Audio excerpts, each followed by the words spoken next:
The next chapter is about to begin. Join us live every Tuesday and Thursday for brand new episodes of the American Contractor Show.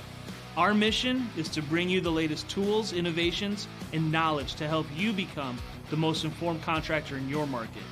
Knowledge is the ultimate power, and we are connecting you with the most knowledgeable minds in our industry.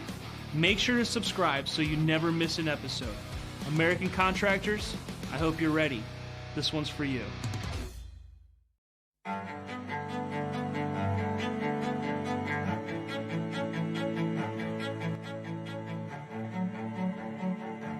This is Larry Bache with the Merlin Law Group, helping policyholders for more than 30 years.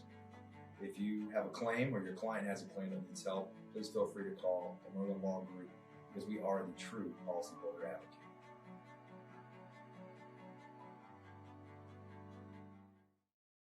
C3 was eager to help us, and even whenever we weren't giving them work, they were still eager to give advice. The things that they were putting out for the for changing from DMO to RFG and giving that to the industry and not charging anything for it, I thought was really cool.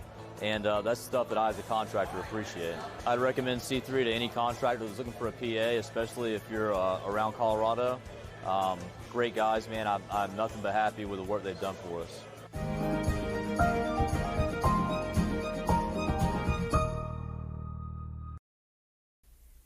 What's up, everyone? Lead meteorologist Sean Choquette here for our final daily forecast of 2020. Yes, there are still a fair amount of days left, but this is the last video we're going to do and take a break through the holiday season. We're doing some behind-the-scenes stuff, some upgrades and whatnot, so figured a good time to wrap things up.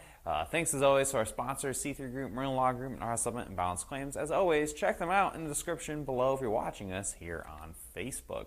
So weather headlines for today, we are going over the number 4 wind event of 2020. So that means when we get to 2021, we're doing the top 3 for each here right when we start off that new year. We got a wind threat across the Gulf Coast on Wednesday as we have a pretty intense cold front sweeping across the nation for Christmas. And of course, Merry Christmas and Happy New Year to everyone, since we will not be doing another video bearing some crazy severe weather event for the rest of this year. And also, just a note, today is the first day of winter, so now it really is all the more reason for minimal severe weather. So again, the top 10 is what we're doing, one day at a time, all that jazz. And what we're at for number 4 is going to be yet another tropical system, Hurricane Isaias, happening back in August, early August. Made landfall, the only landfalling hurricane that wasn't in the Gulf Coast this year. It was also a very costly storm. It did $4.5 billion in damage, which I'm sure on face value you think, wow, that's a lot. It was the costliest storm in the Northeast since 2012 with Hurricane Sandy. Basically what happened, made landfall down by the Wilmington area and then rocketing up the coast and caused a lot of tornadoes and also just sustained strong winds all up and down the eastern seaboard, which really racked up those damage totals. And again, it's the only hurricane this year that made landfall that wasn't in the Gulf Coast. The vast majority, of course, were in Louisiana, and then Sally was in Alabama. So it leaves Isaias as one of the lone hurricanes that did. Oh, and Hannah was also in Texas, which is still the Gulf Coast. So Isaias, the lone Atlantic coast hurricane. And yeah, very efficient tornado producer, 39 tornadoes, including an EF3, making the strongest tropical-based tornado since Hurricane Rita in 2005. So an interesting storm, a long tracker starting way off the coast of Africa, making it all the way here to North Carolina, where yet again we had another ramp up last second. Almost every single hurricane this year ramped up at the very last moment up to a strong Category 1. And there is a nice satellite picture of it as Isaias was starting to ramp up, the first real actual hurricane. Then you can see quite a few pictures here. These are all scattered about the country. This one is down by Oak Island, unfortunately, a fire. We had over here in the Wilmington area. This was actually taken in the Bronx, which is kind of crazy.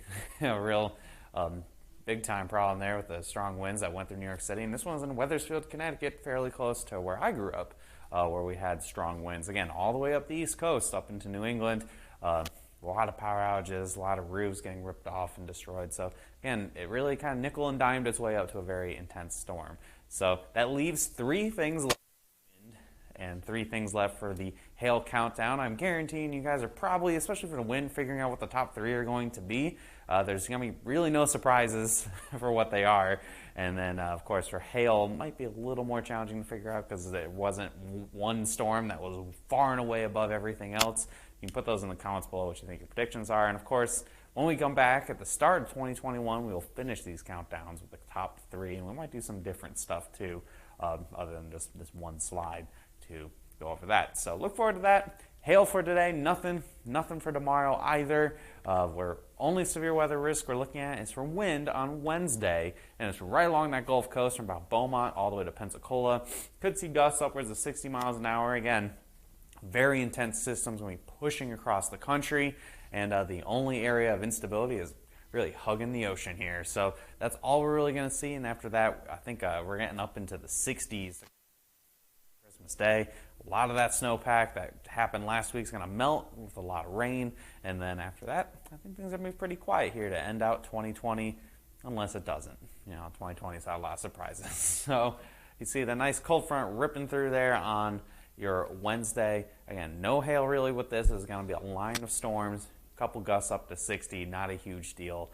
And I think for Christmas Eve and Christmas Day, severe weather-wise, will be pretty quiet. So follow us on YouTube, Facebook, Instagram, and Twitter, all at HailTrace. Hit see first on your Facebook so you don't miss any posts of our content. Of course, give us a call, 855-334-4245. We're here Monday, Tuesday, Wednesday this week, and then Monday, Tuesday, Wednesday again next week.